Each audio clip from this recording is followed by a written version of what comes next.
Hey, what's up, everyone? On this episode of Travel with Air, I'm going to be going over the different entry requirements for traveling to Cambodia in 2023, as well as if you stay to the end, I'll go over the different visa options you have for staying in the country longer term. All right, here we go. Off the top, some good news. You do not need to show any proof of vaccination. There's no testing, there's no quarantine. Cambodia is getting back to normal. In terms of insurance, no travel insurance is needed, although it's highly recommended. I use Nomad Insurance by Safety Wing, and it cost me about 50 United States dollars for 28 days. And of course, you can get it for longer. And it just provides you that peace of mind in case anything bad happens. You don't want to be out hundreds of thousands of dollars. So thumbs up on travel insurance, even though you don't actually require it. It's not required. You don't need it. Next thing is proof of onward travel to your next port of destination. Now, this is proof that you'll actually be leaving Cambodia. All countries that you visit require travelers to have this, but most of the time, immigration officers don't ask for it. I have been asked for it in Colombia, and Thailand has been known to ask for it. So it's better to just cover your bases. If you have a round trip ticket, flight ticket, then this is just your ticket back home or wherever you came from. But if you plan to stay in Cambodia longer term, then it's best to, and you just have a one-way ticket, then it's best that you buy, let's say, a bus ticket. So let's say you're going to be traveling to Cambodia long term or stay long term, and you don't plan to leave the country at all. What you can do is you can buy a bus ticket online from a border town in Cambodia to another border town across the border in, let's say, Laos, Vietnam, Thailand. And you do this because the actual trip time, the bus length, the amount of time you'll be on the bus will be low. So the amount of gas they'll use is low. So the overall cost will be low for the ticket. And then when you get into the country, then you can just get a refund or a credit, or if they won't provide that, it's not a big deal because it doesn't cost that much. Now, if you don't want to go that route, another method you could use is Onward Ticket. This is a service website online that for as low as 16 United States dollars, 1/6, you can get a flight reservation, and it's 100% real. It's valid for at least 48 hours, and you could provide this flight reservation. You'll get a ticket for it and provide it to immigration or as part of your visa application process. And as mentioned, it's a real flight reservation. So you get this type of ticket that looks like a normal ticket, and you can just use that. All right, next is to actually get in the country, you need to apply for a visa. And there's two main types. There's the tourist visa, the T class, and the ordinary visa, the E class. And both types require passport style photos, which I'll get to in a little bit later. So for the tourist visa, you can apply for it in advance, use the Cambodian e-visa website, or it can be applied for when you arrive at the airport. So it lasts 30 days, and it can be extended for another 30 days at an immigration office in Phnom Penh. But let's say you don't want to stay in Phnom Penh and you still want to get it extended. You can deal with travel agents in Cambodia that will do that for you. They will deal with the immigration office. So to actually find one of these travel agents, I would just look online and try to find reviews for a reputable one. So cost for the visas and for the extension range from 30 United States dollars to 45 United States dollars. So one warning is that not all ports of entry into the country accept the e-visa or allow you to apply for a visa at the border. So make sure you do some research beforehand. The safest bet is to fly into Phnom Penh International Airport. That's what I'm going to be doing. It's the capital, as it accepts all visa types, and you can apply for a visa there. So when you actually apply for a visa at the airport when you arrive, it can be a relatively quick process, or it can just take a while depending how busy it is, since you actually have to fill out a form and get it processed.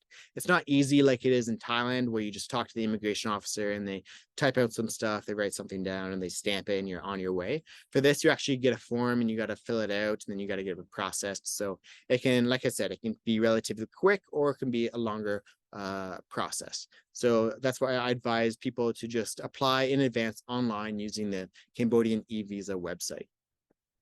So when applying online or at the border, as I mentioned, you will need passport style photos.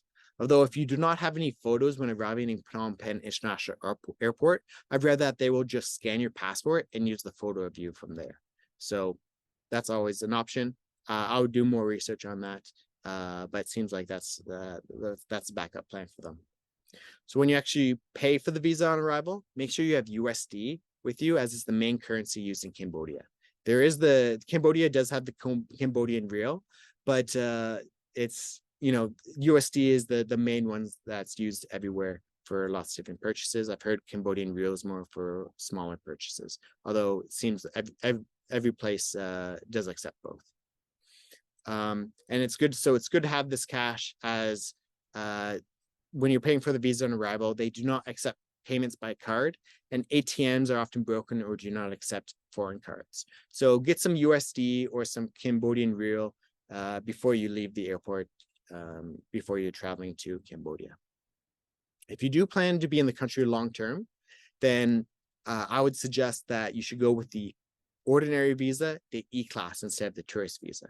So if you plan to be in the country for 30 days or 60 days, go for the tourist, the T-class visa, and get it extended by going to the immigration office in Phnom Penh or dealing with a travel agent, a Cambodian travel agent. Otherwise, if it's more than 60 days, then go for the E-class ordinary visa from the get-go. So it's different from the tourist visa, as the E-class ordinary visa can be extended indefinitely.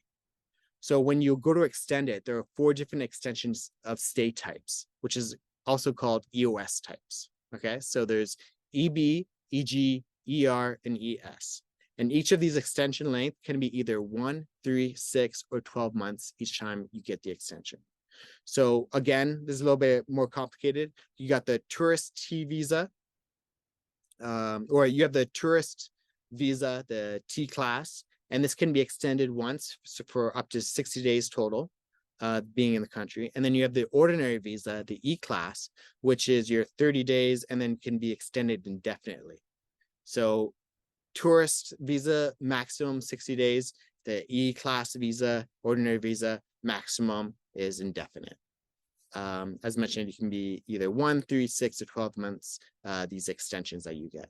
So for the ER visa extension, for the ordinary visa, that's for retirees over the age of 55.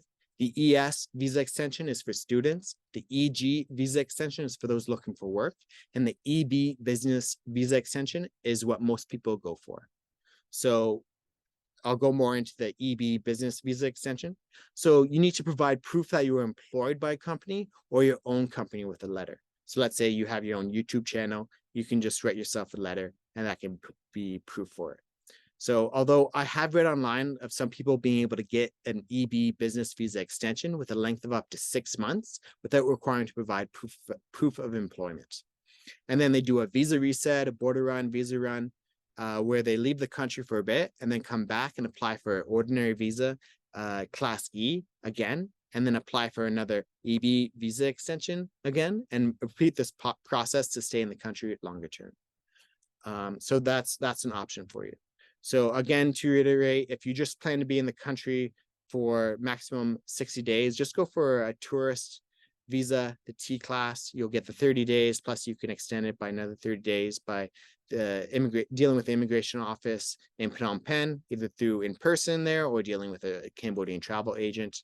Otherwise, if you plan to stay longer or you just want that flexibility, then get the ordinary visa, the E class, which is valid for 30 days, and then you can get the indefinite amount of extensions. All right. So thank you for watching this video. If you could give it a like, I would appreciate it, and subscribe to my channel. Make sure to ring that bell because it'll give you notifications for when I create new videos and I publish them. And I appreciate watching, and stay safe. Peace.